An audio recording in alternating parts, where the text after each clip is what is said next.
So he sent you when you came to CUA. How long did it take to get the degree?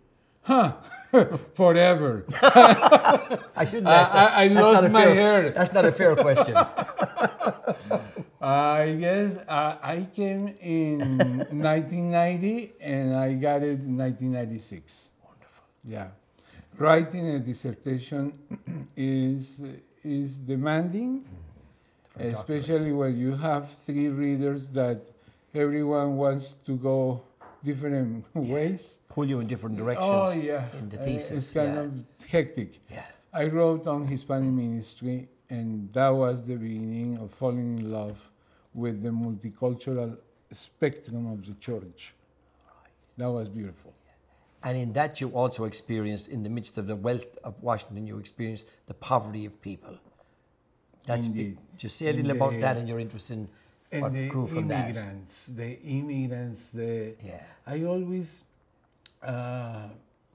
say, in many occasions I have said, there is no worse poverty for a person that the person that doesn't have face and doesn't have voice, because that person becomes invisible to our eyes. So a person who's voiceless is invisible.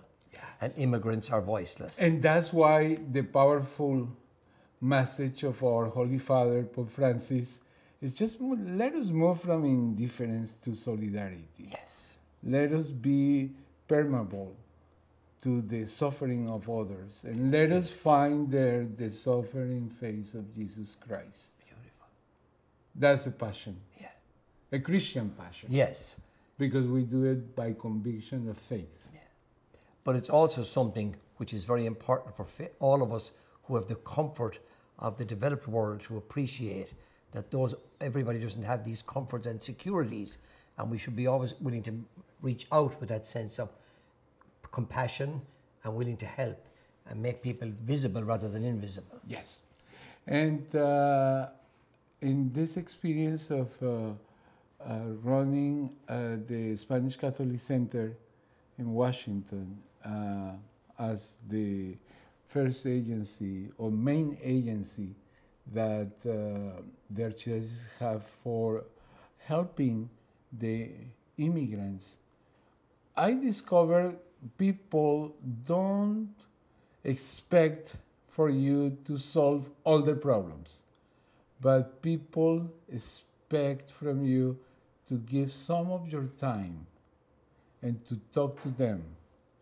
And always my recommendation to those who were seeing in Catholic Charities people said, don't close the door. Said, we don't do this, but let me make a referral to you. Let me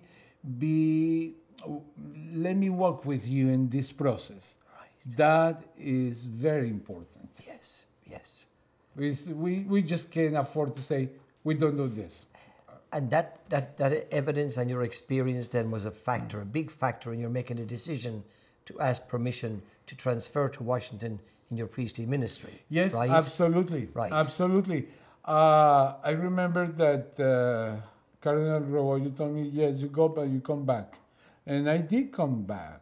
You did? Oh, yes, because it was my promise, but at that moment, he was deceased. Oh. And there was another one there. But you just come to a point that you have gotten a talent, and in front of our Lord, you just can't bear it. That was the only argument that I could present to Cardinal Rubiano at that time. And it was a good point for me to make the appeal, of course, with his blessing, because yes.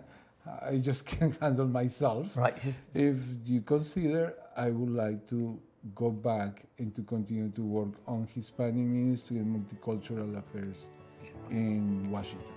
And you've been there for 30 years. Yes. God bless you.